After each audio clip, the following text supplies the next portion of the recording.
We're driven by the search for better. But when it comes to hiring, the best way to search for a candidate isn't to search at all. Don't search, match with Indeed. Indeed is your matching and hiring platform with over 350 million global monthly visitors, according to Indeed data, and a matching engine that helps you find quality candidates fast. Ditch the busy work. Use Indeed for scheduling, screening, and messaging so you can connect with candidates faster. Leveraging over 140 million qualifications and preferences every day, Indeed's matching engine is constantly learning from your preferences, so the more you use Indeed, the better it gets. Join more than 3.5 million businesses worldwide that use Indeed to hire great talent fast. And listeners of this show will get a $75 sponsored job credit to get your jobs more visibility at Indeed.com/Blue Wire. Just go to Indeed.com/Blue Wire right now and support our show by saying that you heard about Indeed on this podcast. That's Indeed.com/Blue Wire. Terms and conditions apply. Need to hire? You need Indeed.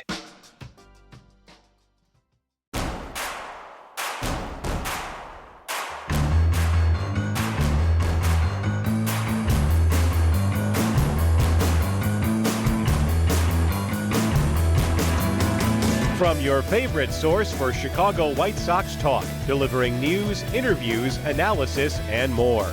This is the Sox Machine Podcast with your hosts, Jim Margulis, James Fegan, and Josh Nelson. Thanks, Rob, and welcome to another episode of the Sox Machine Podcast. I'm your host, Josh Nelson, and this is another vacation show while I'm still abroad in Europe. If there was any breaking news while I am away, make sure to check out what Jim Margulis and James Fegan wrote on SoxMachine.com. In this episode, I figured we'd check in on the Arizona Fall League as it wraps up this weekend with the championship game hosted on my birthday, November 16th. Join us to share his thoughts about the Arizona Fall League, how White Sox prospects have fared, and also I'm going to pitch him some Garrett Crochet trade ideas. Is one of our best friends of the show. He's senior writer of MLB.com. It's Jim Callis. And hello, Jim. Welcome back to the show.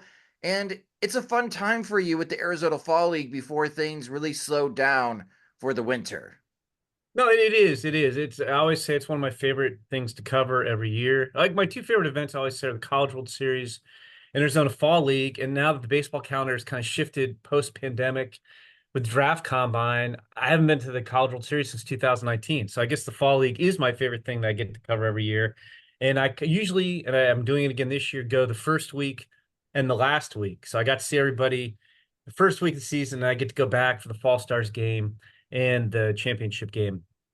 And nice. The last week of the regular season. So yeah, no, I love it. And I'll give my quick pitch to any of your listeners.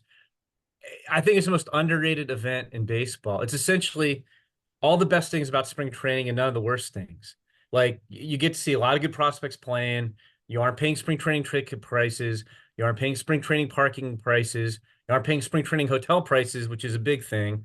You can literally show up 5 minutes before the game, go buy a ticket. I don't have to pay for tickets, so I don't know what they cost. I think they're like maybe $10. It might even be less than that. You can buy a pass for the whole fall league for I think $150. It gets you into every game. And it's to me, it's the best. It's like there aren't big crowds. You can interact with the players. You aren't going to a game. You're seeing 3 big league starters and they leave after 4 innings. It's a great event. And I just think it gets overshadowed by the MLB postseason. But people should, if you're a baseball fan, people should definitely check it. Have you ever been, Josh? I think I've asked you this before. I have not, and we're Okay, already you need to go one of these years. I do. Well, you also get on me for not being at the College World Series, but I do think I'm going to be making the College World Series this summer because that's also been on my baseball bucket list, and it's drivable from where we live. It is. If you want to drive and save on rental car, it's like a 7-hour drive. So. I may do that because I hear rental cars in Omaha can be hard to acquire during the College World Series, especially if you have all these SEC schools attending. But with the Arizona Fall League and when it comes to just White Sox prospects in general, everything starts with Colson Montgomery. And Jim, he didn't have a great 2024 season overall in AAA. He did finish strong in Charlotte in the final month. But with Montgomery at Sox Machine, we wonder if he's creating more questions with his play than providing answers. But then he goes to Arizona. He's only there for 11 games and he mashes. He had an OPS over 1100. He hit 3 homers. He walked more than he struck out. The White Sox and Montgomery decided that was enough playing time in Arizona. But what are your thoughts about Montgomery? And what are you hearing about his potential now, talking to other scouts? Yeah, and the thing that everybody has to remember about the fall league is it's a hitter's league, because if you're healthy, if you're a pitcher and you're healthy all season, then you almost assuredly hit your limit of or your target of innings. So teams don't send healthy pitching prospects to the fall league, and it's very imbalanced hitters, pitchers. The pitching's just flat out not good. So the caveat is it's 32 at bats against not very good pitching. I wouldn't make too much of it. But that said, you could kind of look at Colson Montgomery as glass half empty or glass half full. He's still one of the better prospects in baseball. He's still just 22 years old. He'll be 23 all of next season. Like you noted, he finished strong in the final month of Charlotte. He played very well for a couple weeks in the fall league. Now, the glass half empty side would say he's played 181 games, I think, between AA and AAA, and he's hit 216, and his ops is about 725.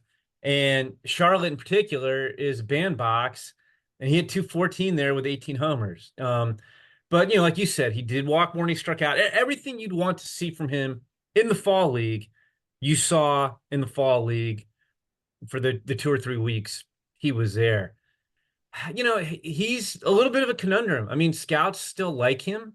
I mean, I wouldn't have thought this would have been possible. Have him as our number 3 White Sox prospect behind the 2 lefties, Noah Schultz and Hagen Smith, when we rearranged our list. I think the power is definitely still there, although 18 homers in Charlotte is not that great for a full season in Charlotte. I think he might be, project him out more of an average hitter than better than that, rather than a solid to plus hitter. Shortstop wise, I think he's fine at shortstop. He could play shortstop. Is he going to be a Gold Glover? I don't think he's that quick. He's quick and athletic for his size. He's not ultra quick or athletic for a shortstop. So I think he can be an average shortstop. I think he'd be, he has a chance to be a plus third baseman. And it's the old classic. I do this all the time, Josh. Hey, he's going to outgrow the position. We say that, and he always gets compared to Corey Seager, and Corey Seager's still playing short. But yeah, I mean, I think he's still a good prospect, but I think expectations have been toned down a little bit. Where before, I think maybe you were looking at him as like, oh, this could be a 275, 30 homer guy. Mm-hmm. He might be like a 250, 25 homer guy. And I do think he's had a weird career with, this was the first year he was fully healthy. He played twice as many games as he did last year. He got moved very quickly. You and I discussed it. If it had been me, and I'm obviously not running the White Sox, probably would have been fired by now if I were, I guess. I would have sent him to AA to start 2024 because he didn't play. He played okay at AA last year. He was just okay in the fall league last year. He didn't really tear up the fall league last year. And I would have sent him to AA to let him tear it up for a month or two and then promote him to AAA because I didn't think they were going to lose 121 games, but we knew they weren't going to contend. So I never bought into, hey, we got to get him to AAA and he's going to be the shortstop, in mid-August or something. I never saw any hurry on that because they weren't going to win this year no matter what. But that's all said and done with. So he confuses me. The fall league was positive. I would say if he didn't have, like if he'd done what he did last year and he had a 715 ops, then I would have been again, I think, kind of wondering, what exactly are we dealing with? And last year he struck out 4.5 times as much as he walked in the fall league. Like had a big fall starters game, but other than that, he was just kind of okay. So he's still very much a good prospect, Josh, but I think the expectations for him are a little bit down compared to a year ago. And, I'll repeat kind of like what I said last year. They aren't going to win in 2025. I would send him back to Charlotte. We can see now, because it's the spring training. I mean, the quality of pitching is all over the place. I never buy too much into spring training stats. I would send him to Charlotte and let him tear it up for a month before I call him up. And and it stinks to say this, but so you have the two conundrums. You have the prospect promotion incentive pick, where Yeah. if he gets a full year service time and wins Rookie of the Year award, which he would be a candidate for, or before he's eligible for arbitration future years, finishes top 3 MVP, they get an extra first round pick for him. But if you keep him down, say 3 weeks, then you delay his free agency a year. And realistically, it's hard to say who's going to win Rookie of the Year or be top 3 MVP. For his development, I think he should start the year in AAA. And when you factor in the bonus, and again, it stinks that the system works like this, then maybe you get to keep him for 7 years instead of 6 before he's a free agent. I probably would keep him in AAA for a month.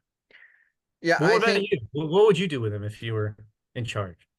if I was in charge, because now we're hearing he's 6'4", 230, and he just keeps growing.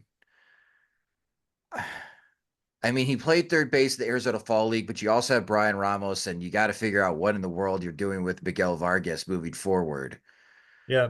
I am in the position of if he is just too big to be at shortstop, that the lateral movement is now at a level where he can't be a major league shortstop. Boy, Jim, the White Sox have a terrible time in right field. Does Montgomery have a decent enough arm to be okay out there? Do you start thinking about moving him off the shortstop position? So I think Maybe, but I will say again, because they're not going to contend the next couple of years, I would bring him to the big leagues as a shortstop and see what it looks like. And like you noted, Miguel Vargas, I think his best possible position is third base. And it may turn out that Montgomery isn't a shortstop and Vargas isn't a third baseman. And you mentioned, I don't know what to make of Brian Ramos. I don't. But I think you bring Montgomery to the big leagues as a shortstop, see what it looks like, and then if you don't like the way it looks, move him. But long term, you probably want a better defensive shortstop. I think you can hope that maybe he's an average shortstop, but most teams want a better than average defensive shortstop if possible. I'm with you. If I was advising Chris Getz, I would advise him. I think in April, Montgomery needs to be in Charlotte. Now, the White Sox are going to have, let's say, quote unquote, financial limitations. And I am worried that if you go into spring training and you don't bring anyone in as a veteran shortstop, and it's a Jacob Amaya against Brooks Baldwin and Colson Montgomery position battle at shortstop, Jim, I could see Montgomery winning out, and he's the opening day shortstop for the White Sox, even though I think that might be aggressive because he is the best available shortstop that they have in spring training. That's a conundrum too, is that because and I like Brooks Baldwin, but you probably want him playing at second base. He's probably best at second base. And Jacob Amaya, who funnily, I don't know if that's even a word, I've done the Dodger system, I've done the Marlins system, I've done the Astros system. I had Jacob, and now I have the White Sox. Jacob Amaya will never leave my organizations, apparently. I had him on lists. I still think, I don't know if he's going to hit, but he's a good defender. There's some interesting attributes. In a weird sort of way, if you could take, it's weird. He's had plate discipline in the past. He is both disciplined and overly aggressive, which makes no sense. But it's true. When he focuses on drawing walks, he has a pretty good approach at the plate. But anyway, I agree with you. They could look at it, and what if Colson is hitting 380 in spring training? Would it be the end of the world? No. But just given that he hasn't really hit in AA and AAA very much, I would just get him going. I would let him tear it up for a month. But you're right. I think you're exactly right. Look, and they can always bring in another Paul DeYoung or whoever. The third tier. You can find a third tier free agent who doesn't have a job and sign him for $1 million type of thing. But you're right. I could see them. And look, I mean, they wouldn't be the only team that isn't going to contend. And it's hey, come look at our shiny prospects. Here's hope for the future. Here's Colson Montgomery, and we're telling you, Noah Schultz will be up later in the year too, and Hagen Smith might also because he's so advanced. I think that's what the White Sox are going to be selling fans next year is hope. So we'll see. But yeah, Colson Montgomery's he's a tricky one right now. Yeah, in my offseason plan project, I have the White Sox signing someone like Kevin Newman just to help out with position depth to at least start the season. But for podcast listeners, if they don't go the Paul DeYoung, Kevin Newman type of route of adding a veteran middle infielder, if it's Amaya, Baldwin, and Montgomery, as a betting man, I would say Montgomery would win that battle in spring training and be the opening day shortstop. So something to still keep in touch with and pay attention to. Still sticking with the hitters for White Sox, the Arizona Fall League. Jim, what do you make of Tim Elko? Because it's funny, Ole Miss baseball fans now follow us on Sox Machine because they're very interested and a little bit shocked that Elko has lasted as long as he has.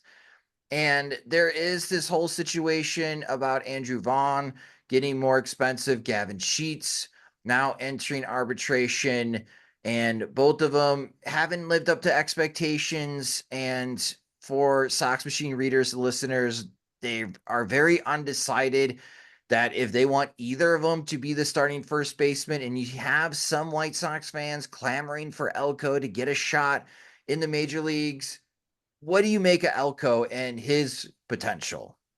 I make of Elko that he'll never have to buy a drink in the state of Mississippi again for the rest of his life because he was a hero. He tore his ACL and played through it, hit home runs on the torn ACL, helped Ole Miss win their first ever College World Series 2022. It's interesting. Like I haven't switched gears and started thinking about next year's top 30s yet because we'll do our draft top 100 before we do our top 30s. And last year going into the year, there was support for both Tim Elko and Michael Turner as older guys who had performed. And it's hard. Like Turner didn't have a good year. I had people in the White Sox organization like, you really should rank Michael Turner. We love him. He tore up the Carolina League, but he was old. And I was like, I got to see him in Double-A. And he didn't hit well in Double-A. He's in the Fall League now too, so I didn't rank him. Elko, the kind of same thing. And it's like, I don't know if Elko will make the top 30 because once again, the White Sox made a bunch of trades. They drafted a bunch of guys. So they had a whole bunch of fresh new faces.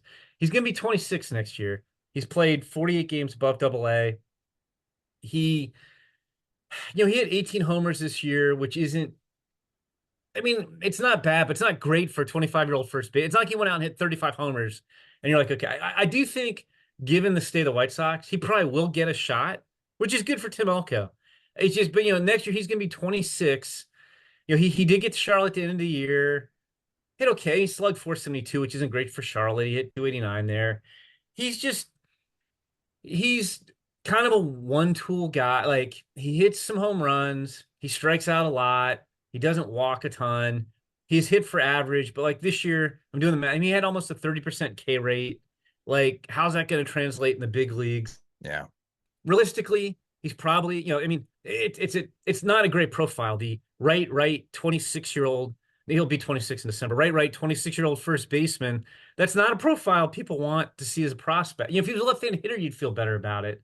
But I mean, to his credit, I mean, he's the type of guy. I mean, he was 23 when they signed him because he was a fifth-year guy because of COVID. Where kind of okay, this guy's gonna have to prove himself every step of the way, and he did. He's hit everywhere he's been in the system. I guess the way I describe him, it's kind of like Matt Mervis was with the Cubs, where it wasn't a direct parallel, but you want, basically when he gets to the big leagues, and I do think he'll get up there next year because I think we'll see a revolving door. When he gets to the big leagues next year, he's going to have to hit. Mervis's problem, Mervis was left-handed. He had that advantage. He wasn't quite as old. Is when he got to the Cubs, they were kind of in this, are we contending? Are we not contending? And, they'd signed Eric Hosmer. And Eric Hosmer stunk. Big shock because he'd stunk for a while. And then Mervis came up and he had 100 at-bats and he tried to do too much and he didn't hit. And that was basically the only opportunity he ever really got with the Cubs. They moved on and now they have Michael Busch. I think it's going to be the same thing with Tim Elko. I think he's going to, he might get more rope because they're not contending like the Cubs were trying to contend. But when he gets his chance in the big leagues, he's going to have to produce because if he gets it this year and he doesn't produce, then he's going to be 27 in 2026. And, so he's interesting. I give him credit, for hitting his way to AAA. I just don't know how high the ceiling is as a right-handed hitting first baseman who's going to be 26 next year. Yeah, it's weird. Like he's got 927 ops in the fall league, and I don't know off the top of my head what the league average ops is in the fall league, but it's like somewhere around 827. So it's not the 927 ops isn't as impressive at face value as it would be when you take into consider the context of the league. But we all remember. Oh God, why am I forgetting? Drawing the blank. Who's the outfielder who never hit anywhere but the fall league? Was like best hitter in the fall league from Louisville. I'm forgetting his name. Adam Engel. Adam Engel. Adam Yeah. Engel hit like 425 in the fall league one year, and like shocked me. And like so, like, but again, what you want to see is he's at least performing. You don't want to see guys go to the fall league and struggle, which Colson Montgomery struggled. He had like I said, 714 ops or whatever it was the year before. But Elko, I kind of tip my cap to him, but like I don't necessarily think he's a long-term answer. I mean, how do you feel about Tim Elko? If he can give the White Sox one Daniel Polka season, what a success. Yeah, no, I agree. And like you root for that guy. Like Yeah. I hope, and I think he will, but by the time, like, barring some kind of injury this year, I think he will get a chance. But like it'll be cool if Tim Elko gets to the big leagues. I mean, you talk about Yeah. perseverance. And great makeup guy. Like I know I'm not saying Tim Elko is going to drive the clubhouse culture when he arrives in Chicago at age 26, but like he's a good guy to have around. He is a good culture guy. I don't think he'll be a clubhouse leader, given that he'll be a 26-year-old rookie, but like it's good makeup too. So we'll see. Like I don't think I can quite squeeze him onto the top 30 with all the draft and trade additions, and we'll get to Garrett Crochet, I guess, in a minute. Like there'll probably be more trades this offseason. It's just going to be hard to add him to the list. For a 10th round pick, $10,000 signing bonus, I think the White Sox have gotten good value already out of Tim Elko. If he does reach the majors, like you said, Jim, I agree with you. Yeah. A I big think he success for will. Elko. I think he will. But it's like I get asked by White Sox fans, like, why isn't Tim Elko on the top 30? And it's just like there's too much. I think they need more star talent in their farm system. Like if you're building a perfect farm system, Yeah. but their depth is so much better than it was 2 years ago because of all the trades and the drafts. It's just hard to squeeze him on there. But I do. It always kind of brings a smile on my face. Like Tim Elko keeps performing. So it'll be cool that he gets an opportunity next year. How do you feel great on vacation? Like really good? Easy. You go to Aruba. You'll spend your time relaxing on cool white sand beaches and floating in healing blue water. You'll immerse yourself in natural wonder and find your center on an island where things move at your speed. You won't just feel great, you'll feel relaxed, renewed, and ready for life. That's the Aruba effect. Plan your trip at Aruba.com. On the pitching side for the White Sox in Arizona, as Jim mentioned, not a great environment.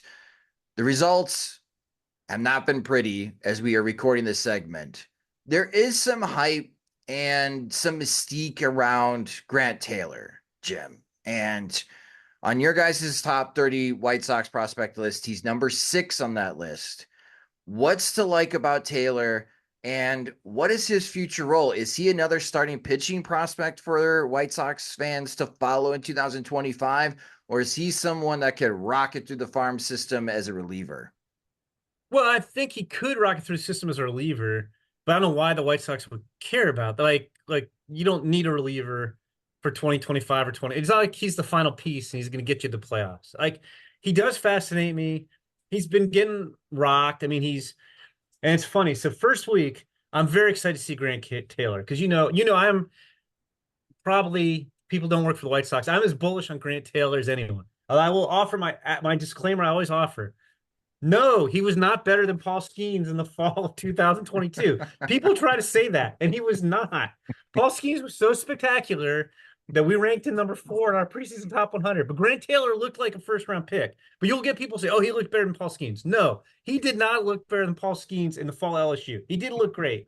He looked great in the Cape that year. But anyway, I think he would have been a first-round pick if he hadn't had Tommy John surgery. He missed the entire 2023 season. It's amazing the LSU won the national title. They had a bunch of pitching injuries. He didn't even throw a pitch for him.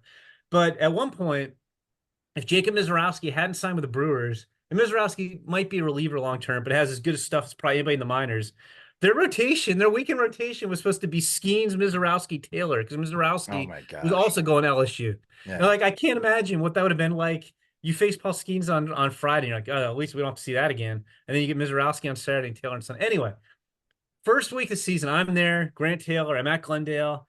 And the way we do our coverage is they aren't game stories. We do like features kind of related to the game. Grant Taylor's pitching. I'm gonna rate Grant Taylor if this goes well.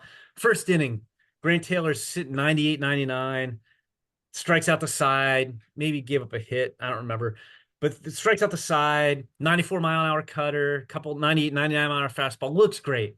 I'm like, Grant Taylor, this is gonna be like easy story to write. It's like, as White Sox fans who are listening to probably know, he came back and pitched at the beginning of the season and he had a lat strain. So only pitched 19 and third innings. But like in those 19 and third innings, he pitched in the minors. He had 32 strikeouts and 2 walks.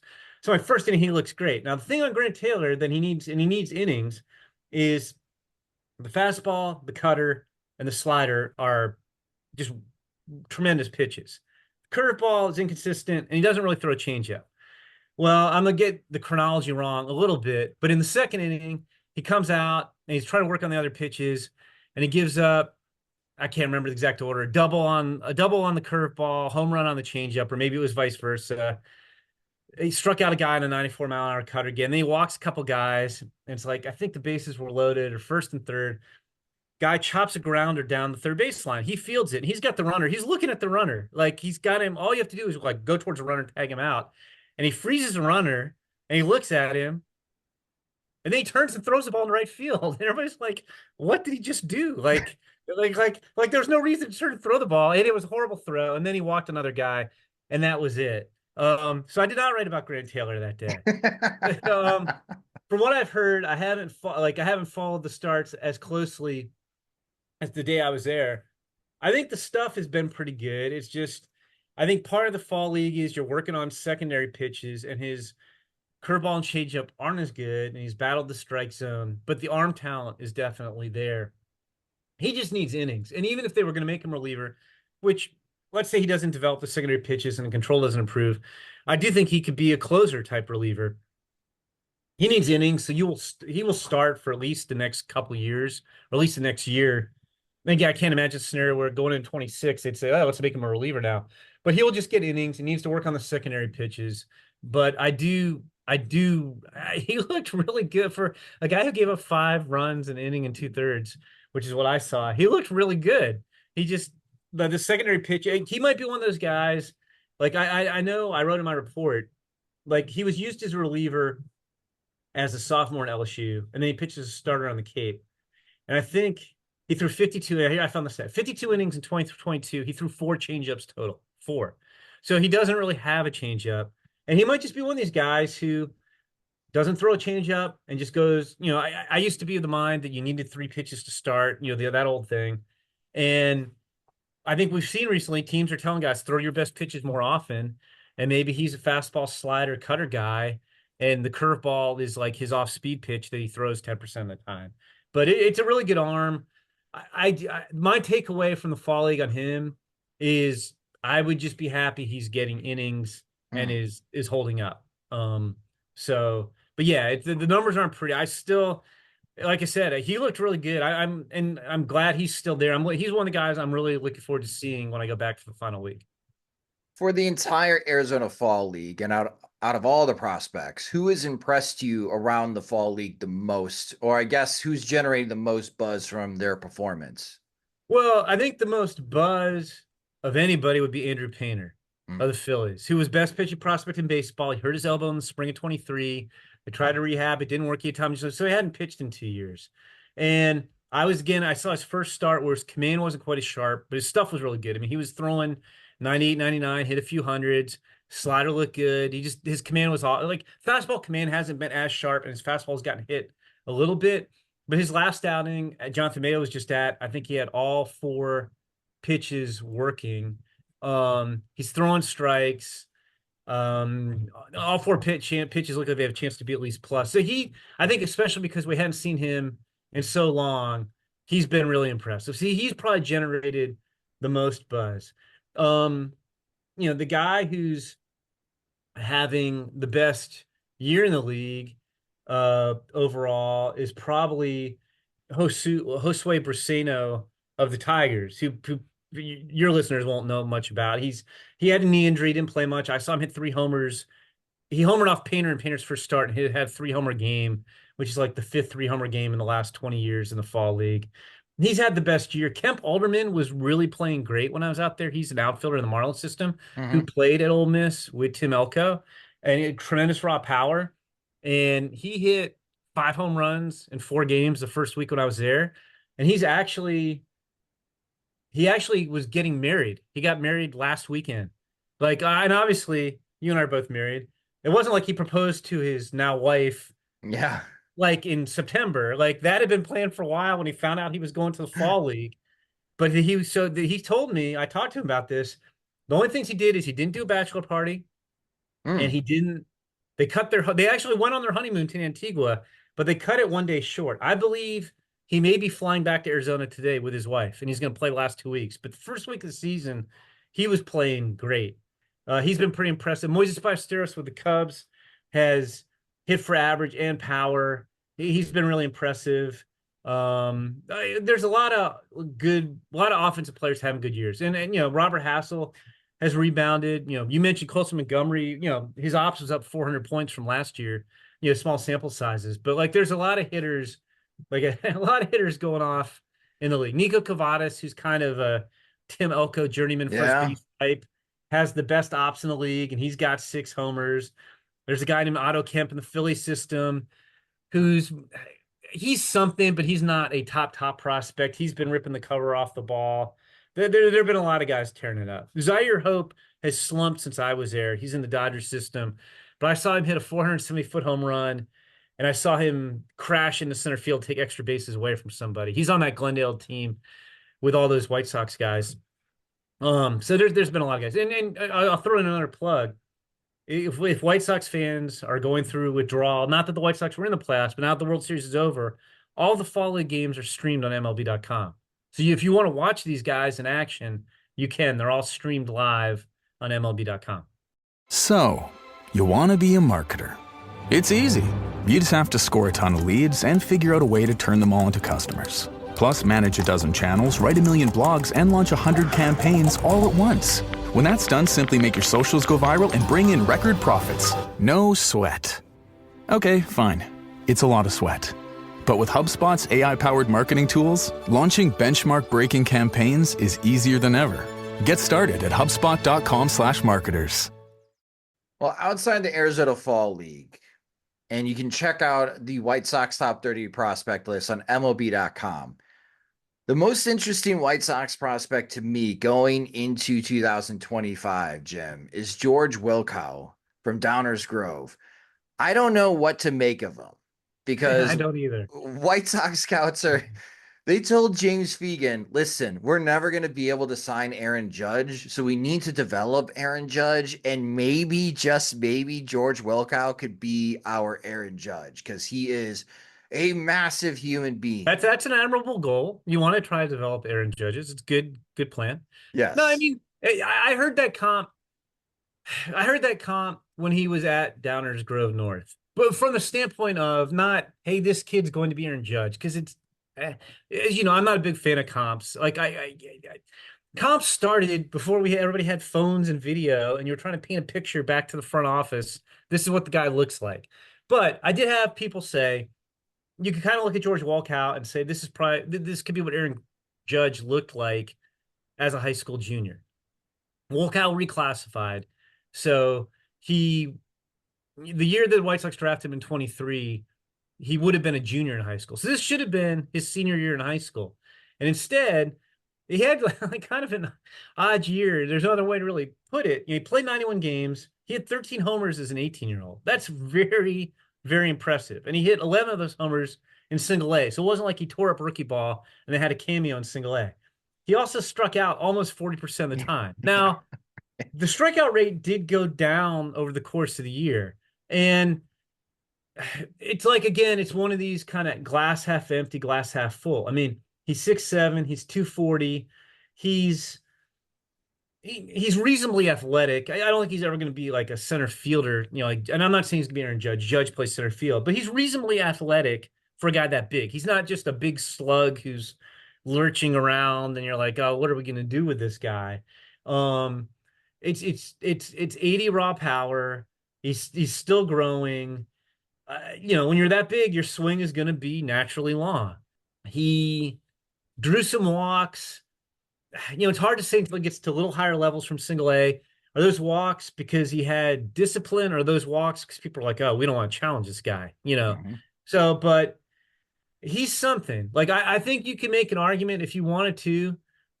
You could argue he's there. We have a number 7 behind, the 4 top 100 guys: Schultz, Smith, Montgomery, Edgar Caro, and behind Jairo Iriarte and Grant Taylor. You could argue him at number 5 on the White Sox list. I think you have to give him some credit for he should have been a senior in high school this year, and he hit 11 home runs in single A. Like, that's pretty impressive. I'd have to look, like, how many guys have struck out as much as he did this 40% of the time. Like what's realistic? What can you get that down to 30, which would still be high. But if you got it down to 30%, then you could say, okay, like, and I mean, I would tend to think that you probably could, because he's so young. But it is a concerning strikeout rate. But the power's massive. I mean, he's got more raw power than Colson Montgomery. Yes. Colson's got more usable power, but George has. I mean, if we were just trying to hit, see who could hit the ball the farthest in the White Sox system, it would be George Wolkow, and the guy's 18 years old. So he won't be 19 till January. So yeah, he's really intriguing. He's one of the guys. I don't have I have a figurative list of guys I'm really intrigued to see what they do in 2025. And Grant Taylor is on that list, and this is for all baseball. George Wolkow is also on that list. And like I said, I mean, it's a lot. But talking to scouts this during the season, they all noted too. If you look, like, his strikeout rate did get better over the season. He did show improvement. He did make adjustments. And everybody was kind of like, holy cow, this guy's 18 and should be a high school senior. I sounded like Tim Kirchin there for a second, I think. Like, he's really, really interesting. And I don't know if you've ever talked to him, if you ever had him on your podcast.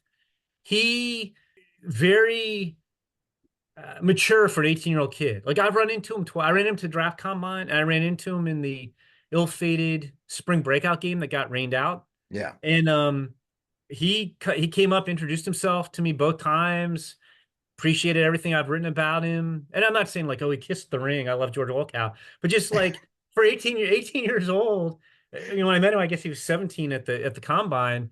He's just very comfortable, not in a cocky way, but just he's good kid. And I talking to other people, reporters, people in the White Sox organization, like, good makeup. Like, he's really, really intriguing. And it's the Aaron Judge thing again. On one hand, yeah, it seems far fetched because Aaron Judge might have just had the best season by right-handed hitter ever, like in the history of baseball. But I did get that, like, when you look at the frame, that yeah, like, this might have been kind of what Judge looked like when he was 18 years old. Because, I mean, people will forget. I mean, Aaron Judge was a first-round pick, but like, he didn't really hit for a lot of power at Fresno State till his junior year. And there was, even at that point, there were concerns like, is he going to swing and miss too much? And it was weird. He had a very advanced approach where he tried to hit the ball gap to gap instead of just crushing the ball. And for a while in the minors, people thought he was too passive. And then he kind of flipped the like power switch as he got to AAA and was terrible in like an August, September call up before his rookie year, where he hit, what was it, 52 home runs. Yeah. People were questioning Aaron Judge even up until Aaron Judge hit 52 homers as a rookie.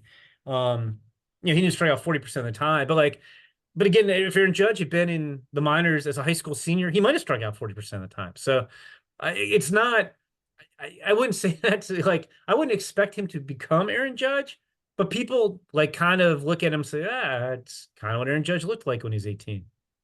Yeah. Noah Schultz and George Wolkow have a lot of potential. I just don't want to put tremendous pressure on either of them at this stage, even though Schultz is really close to the majors. Okay, because I think Wolkow, because he's so young, is going to be a step-to-step guy. Yeah. Like, they'll send him to high A next year. I don't think they won't send him back to single A. They'll send him to high A, and he probably should stay in high A the whole year. He'll probably be 2 or 3 years younger than the average player in high A and just let him develop. They definitely, it wouldn't be the worst thing if he went back to single A. I don't think they'll do that because he played well enough and he did improve over the course of the season. But I hope they don't rush him. Like Noah Schultz, I do think there is some pressure. Not that anybody expects the White Sox to win, but I mean, I think people regard Noah Schultz as the best left-handed pitching prospect in baseball. And it's probably one of the situations with, hey, we just traded Garrett Crochet. It won't be opening day, but Noah Schultz will be in the big leagues at some point in 2025 because they won't be able to hold him back. And I'll be like, okay, we just traded Garrett Crochet. Here's the next Garrett Crochet, maybe better. Yeah, and by the way, he's from Illinois too. So, yeah. I don't know. Mike Shirley needs to draft some more Illinois, Indiana, I guess high school players. I guess he found a new pipeline. No, that's why I don't want to put too much pressure on Noah Schultz. Like, let him continue to develop. I'm scared of this Randy Johnson comp. I already have some people are like, well, his comp is Randy. Let's be careful with that. Okay. Let's be careful with the Randy Johnson comp. It's fun. And I mean, because of his height, his arm slot, his left-handed and the slider, people compare him to Randy Johnson. He doesn't throw as hard as Randy Johnson, but the thing I always throw out is, and again, I mean, we're talking about, it's the day of comparing everybody to Hall of Famers, but you do hear these comparisons. And Colson Montgomery's Corey Seager, of course, too. But Randy Johnson at Noah Schultz's age couldn't throw strikes. I think Noah's 21, so Noah would be going into his junior year of college right now. I don't even remember where he was committed. Vanderbilt, that's right. He'd be going his junior year of Vanderbilt. As a college junior, Randy Johnson had like a 5.5 ERA in college and couldn't throw strikes. Like he was just all over the place and didn't throw. I don't think Randy Johnson threw strikes really till he was 27 and had his epiphany after talking to Nolan Ryan one day at a big league park. But I always say the comparison is ridiculous to compare him to Randy Johnson. And when you look at what Randy Johnson did, but he's so much more polished than Randy Johnson was at the same age. So you can dream. And I think in an ideal world, there's no reason to rush Noah Schultz to the big leagues this year. And he's only pitched 115 innings as a pro, but he's been so dominant. It's funny. I mean, you probably know. How many wins do you think Noah Schultz has as a pro? Oh, is it like one? It's not many. It is one. He didn't win a game last year because they had him on short outings. He went 0-4 last year with a 2.24 ERA. Yeah. But he had 100 like his career stats. He's got 2.03 ERA with a 5-1 strikeout to walk ratio and a 191 opponent average.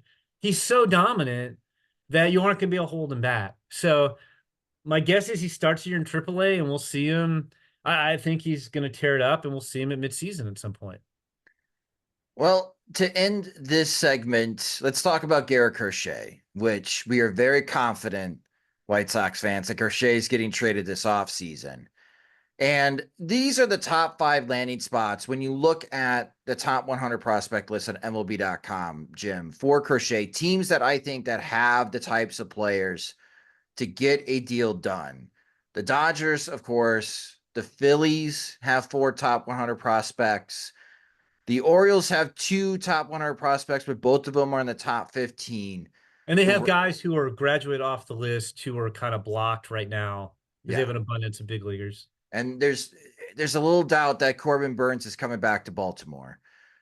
The Red Sox have 6 top 100 prospects with 3 in the top 10. I don't know how that farm system got so good so quick, but that's impressive. And my 5th team is the Chicago Cubs because the Cubs have 8 top 100 prospects on MLB.com. If you were advising Chris Getz, if Chris Getz called you and said, I need some advice. I might run into Chris Getz on the mean streets of Winnetka. So he might say, hey, Jim, let's step into Starbucks and break these down. Yeah. So who are some prospects that the White Sox must have in a deal for Crochet from those teams? So let's start with the Dodgers. Who would be someone that you would be asking from the Dodgers in return for Crochet? Well, I would look at it like I'm trying to get Crochet. He's arbitration eligible now, right? Yes. The projected amount is $3 million. Which is fine. And then he's not a free agent until after 3 more seasons. Correct. So my biggest thing, and I know there's risk, you don't want to hold on to guys too long and pitchers get hurt, is people aren't going to hear this. I do think, I mean, I know the trades didn't work out like they were supposed to, but when they traded Chris Sale, that was a good return at the time. That was a really good return. Like they did a fairly good job of not trading guys for the sake of trading them. Like trading them, they waited until they got an offer that was a good offer. So first and foremost, they probably should trade him this offseason. I would not have it be like we have to trade him. Like if nobody wants to give him, I think it's easier to make a trade in the offseason because you can go do free agent moves to fill in holes that you create or whatever. So that would be my first caveat. If I'm talking, so I would want a lot for Garrett Crochet. How many top 100 prospects? He should probably bring in a minimum 2 top 100 prospects, right? Minimum. That's what I'm thinking, but it just seems so many teams are hesitant, especially trading the position player top 100 prospects. Trading pitchers that are top 100, no problem. But position players, it seems everyone is hoarding their position player prospects. Yeah. So I'm going to say to trade Garrett Crochet, it's going to be a minimum of 2 top 100 prospects. Now I know they didn't get 2 for Dylan Cease, but that's why I want 2. Like, because it's the offseason. Like you mentioned the Dodgers, first question. Dodgers need pitching. They have a million injured pitchers. So if it was the Dodgers, I would say I want either to headline the deal. Like we're not going to just trade him for 2 players. And what I like about the Dodgers, they have a bunch of they have this pocket of teenagers, shortstops and outfielders, Joenry Vargas, Emil Morales, Eduardo Quintero, Kellen Lindsay, Zaire Hope, Ching Sen Ko. Like I'll take a couple of those guys as the 3rd and 4th players in a deal potentially. I'm sure Dodgers fans are like, what is he giving away our farm system? But anyway, the Dodgers have depth. But if it were the Dodgers, I would want Dalton Rushing or Josue DePaula would have to be in the deal. Those are their top catcher. Dalton Rushing is catcher. Josue DePaula is an outfielder. And if the Dodgers push back on Rushing, okay, DePaula's further away. He's 19. He's going to really hit. I'll take DePaula. That's fine. He's further away. It might scare. Like he gets compared a little bit to Eloy Jimenez, which I don't know if White Sox fans want to hear, but I do like Josue DePaula. But anyway, I want one of those 2 guys, and then I would want Alex Freeland or Jackson Ferris, the shortstop or left-handed pitcher. Maybe Alex Freeland's your shortstop of the future. So I would want 2 of those 4 guys, and then a couple of their really good young players in the deal. I don't know if they give that up, but like if they're looking like they might. Rushing would be interesting in return with the Dodgers for Crochet because the White Sox do have Edgar Caro and how that would work out. But I'm with you on the names for the Dodgers. And you could play guys at DH when they're not catching. Like True. Nobody catches 130. I mean, you could take DePaula because he's further away. You take Alex Freeland. Maybe Alex Freeland is your shortstop, and you put Colson Montgomery at 3rd base, and then you improve your team defensively. Or maybe you get Jackson Ferris, who they got in the Michael Busch trade from the Cubs, who's a lefty, who's a couple years away, but he's one of the better lefty. Like he eventually becomes Garrett Crochet. I would let the Dodgers. You tell me, give me Rushing or DePaula, Freeland or Ferris, your pick, and then I want at least 1, but I'm probably pushing for 2 of your teenage guys. And if I only get one of those, they have enough depth. You give me, we'll find a 4th guy. Like the Dodgers would be very interesting. Yeah, the Dodgers, I agree, would be interesting. I like what the Phillies could possibly offer. I don't think the Red Sox would move anyone in their top 10 as far as the 3 prospects of the top 10. But I'm looking at the Chicago Cubs list, and I don't know what to make of the Cubs. I agree. And I was going to say, to me, I forget all teams you're like, well, they all should be. The Dodgers, to me, would be very motivated because they have a bunch of injured pitchers. The Cubs need pitching. And they have a situation where, counting Kevin Alcantara, who got called up right at the end of the season, they had 6 guys, their 6 best prospects were all in AAA at the end of the season. And they're all going to be pushing for big league time. Like Kate Horton was hurt, but 5 of those guys were position players. And they're going to be pushing for big league jobs at some point this year, if not opening day. And I remember writing this. I think the Cubs have their whole infield is Cody Bellinger can opt in or opt out. We'll see what he does. But they basically have their whole infield is under control for at least 2 more years. They have their corner outfielders are under control for at least 2 more years. And you have all these guys coming up. So they need to make trades. Now, I do think the Cubs, because I don't think they've wanted to really cross. I know they did just barely this year, their luxury tax line. I do think the Cubs would prefer to trade some of their veterans. Like in a perfect world, I know Ian Happ has a no trade clause, but like if you could include an Ian Happ in a trade, or you could include a Nico Horner or a Paredes in a trade, so that you're making room for some of these young guys. I don't know if that's going to be possible, but I do think it would make sense. If I was talking to the Cubs, it's interesting. Like I think the Cubs would be very motivated to move James Triantos and Kevin Alcantara, who Triantos has played second base, but he probably winds up in the outfield. Alcantara's an outfielder, but he's not, I forgot, but PCA is under control for 5 more years. They have a whole outfielders under control for 2 more years too. Alcantara's behind Pete Armstrong and Owen Casey in the pecking order of young outfielders. So I don't see any way to really jam Triantos and Alcantara into their lineup. So I think they would definitely give those guys up. I like those guys. I would probably have to have Matt Shaw or Owen Casey in the trade, like to start. Like I'm not taking your 5th and 6th best prospects for Crochet. I would, and I don't know if they would trade Matt Shaw. They might trade Owen Casey. I don't know if they would trade Shaw. Cade Horton was hurt this year. I don't think they'd trade him. The interesting one's Ballesteros, who's in the fall league and tearing it up, but he's listed 5'8", 195. He's more like 5'8", 235.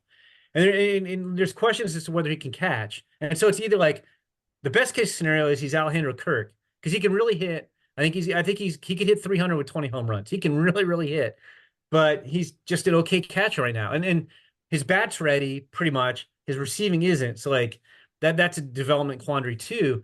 But if he's not a catcher, how many 5'8" first basemen do you know? Like Lance Brzezowski and I we were doing a marquee show, and we were trying to we couldn't find a 5'8" first baseman in like the last 40 or 50 years in the big leagues. So if Ballesteros isn't a catcher, is he DH?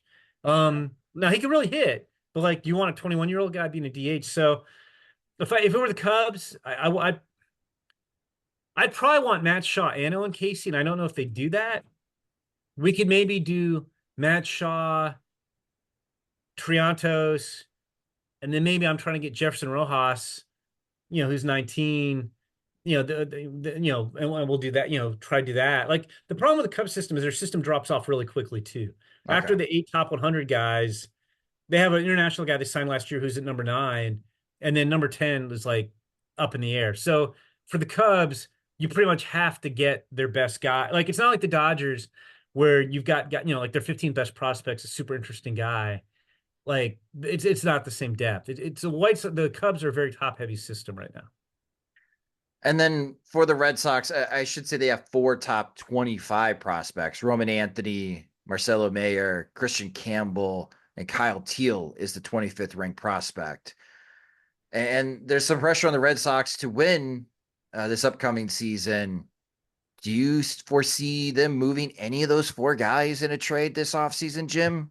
I don't. I mean, they do need pitching. I mean, their system is very thin in pitching. They didn't have pitching has been kind of what's held them back at the big league level the last couple of years. But I don't see any way they would trade those guys. And again, their system is top heavy. So it's not like if they gave me Braden Montgomery, who was our first round pick last year, who broke his leg in the Super Regionals. He's really interesting, but he hasn't played. He's come back from broken leg. I'm not going to trade Garrett Crochet for Braden Montgomery, who has yet to make his pro debut. Franklin Arias is a super interesting guy. Now, he might be expendable. He might be a star too. Like, he's 18 years old. Like, he's interesting. But after that, like, who else am I putting in the trade? Like, so I'm with you. I'd be shocked if they gave, like, and I mean this in a good way. If David Dombrowski was running the Red Sox, yes. Oh, yeah. I could see them okay. Look, David Dombrowski won a World Series. He did exactly what he's supposed to do in Boston. He won a World Series. He shouldn't have extended Chris Sale as quickly as he did before he had to. And then Chris Sale turned back into Chris Sale this year, of all things. Yeah. But I just don't think you're going to see Craig Breslow trade those 4 guys. Like maybe they trade one of them. I'm with you. I don't think they trade any of them. So I think in my power rankings, I have the Dodgers and Cubs 1 and 2 as the possible landing spots for Garrett I think Crochet. they're the most motivated. I feel like the Orioles should be motivated. Yeah, Um, but they haven't. but And that's the thing. I don't know because like you mentioned, they have just two top 100 prospects right now, which is correct. And Kobe Mayo and Samuel Basallo. And the thing is, I think both those guys wind up at first base if you're being realistic. I don't think Kobe Mayo's a third baseman long term. I don't think Basallo's a catcher long term. I would definitely trade one of them. You've got a situation where you've got at the big league level, Colton Cowser had a nice rookie year.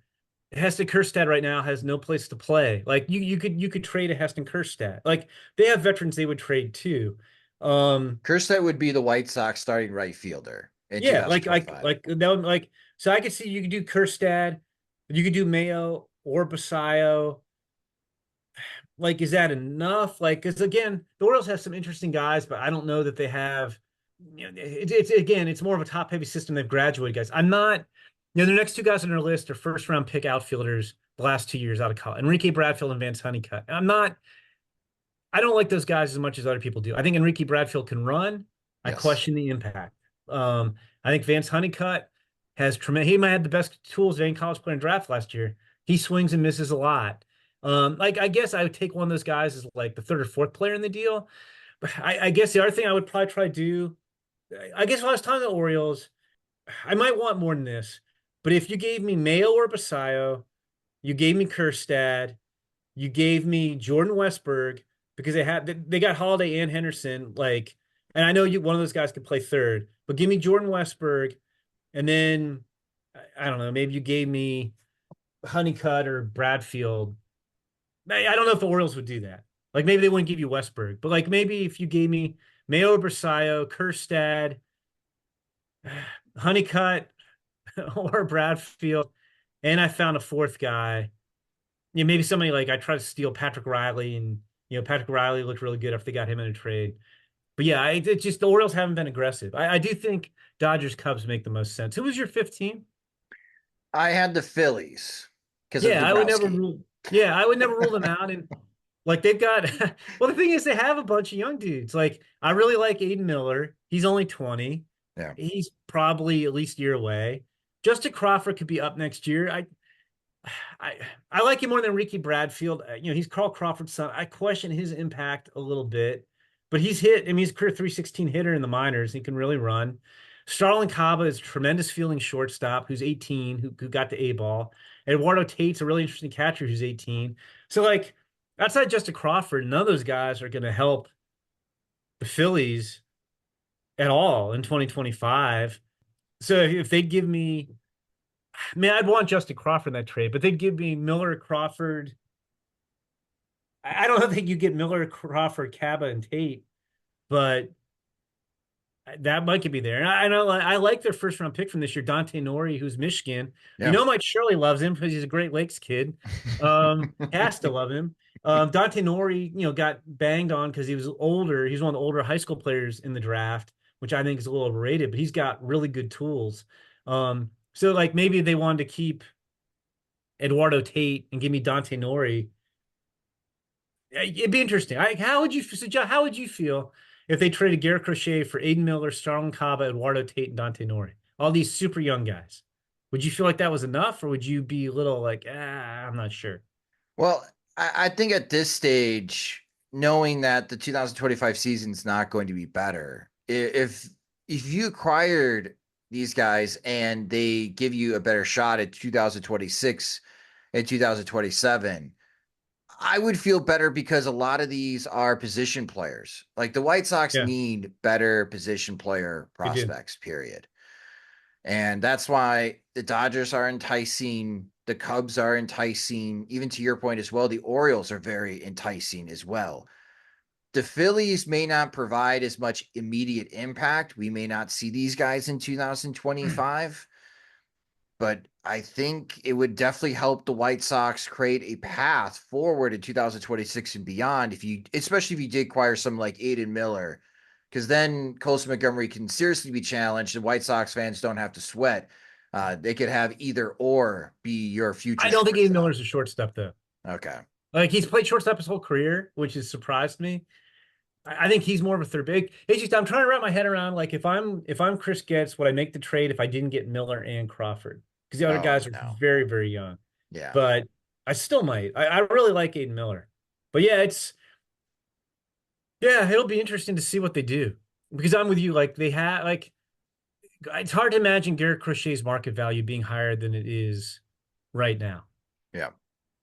And as good as, and I like Garrett Crochet, they're not going to win in 25. And even though the American League Central is not a juggernaut, I wouldn't really expect them to win in 26. And so, like, why wait 2 years in hopes that, like, you're going to contend in 27 and that Garrett Crochet is still good heading into his free agent year? Yeah, if I was a contending team, I think the conversation I would be having is, what's better for us? Handing a bunch of cash over to Blake Snell, or try to trade some of our top prospects to get Garrett Crochet? Signing Snell is going to challenge our luxury tax threshold, depending on the team. Crochet is just entering arbitration. He may only cost us 35, 40 million total over the next 3 years. Yep. It's definitely a conversation that a lot of the contending teams are going to have. That's why when we do these free agent rankings, when it comes to starting pitchers, yeah, Snell's on top and Corbin Burns is on top. But I think Crochet is part of that conversation for teams looking to add starting pitchers. It's definitely is a top 3 type of option for contending teams. That's why we're going through this exercise, podcast listeners, and many of you already have with the Sox Machine offseason plan projects. But Jim, I really appreciate you walking me through that. And you can. I'm intrigued now. I want to know who gets him. Like when is this going to happen? Probably not winter meetings. Maybe nothing ever happens at the winter meetings. Like everybody's always anticipating things happening at the winter meetings, and nothing happens there. But yeah, I guess the GM meetings are coming up, and I mean they're obviously going to be talking to teams. But I think you've got the right teams, and like I'm intrigued by I can see the Phillies basically cleaning out their farm system. Again, because the Phillies are getting a little bit older. Yes. And they might be the most motivated of them all. The Dodgers have the depth. The Cubs have the depth. The Dodgers, I think, are the best situated because they have so much depth. They also have money. They want to try to, the Dodgers are like the Phillies. It's World Series or bust. Like, we're trying to win a championship every year. So I think the Dodgers are in the best position. The Cubs farm, Cubs offseason, what I'm trying to say, it's gonna be so interesting this year, and they have these 5 position players who are knocking on the door in AAA. They got to do something, and they need pitching. You can't go into next year with just running the same lineup back, and all these 5 guys go to AAA, and you still need pitching. Right. But they're also a very top heavy farm system, so they're gonna have to be very confident when they fire their shot that they do the right, because if they make a bad move, then they're kind of stuck, but we'll see. Well, you can read Jim's excellent work, as always, at MLB.com. Like you mentioned, he'll be there for the postseason for the Arizona Fall League, so definitely check that out. Of course, listen to the MLB Pipeline podcast wherever you listen to podcasts. It's one of my favorites. They do such a terrific job breaking down all the top prospects around Major League Baseball. And follow Jim on Twitter. He's at Jim Callis MLB. He might be tweeting about the Pittsburgh Steelers as they're doing pretty well. The Georgia Bulldogs football team is still in the race for the playoffs. And of course, the Golden Retrievers. That's why everybody checks in. Yes. But Jim, as always, thank you so much for joining the Sox Machine podcast. Oh yeah, it's always great talking to you, Josh. I'm like sitting here. I'm super intrigued. Now I want to know where's Garrett Crochet going to wind up?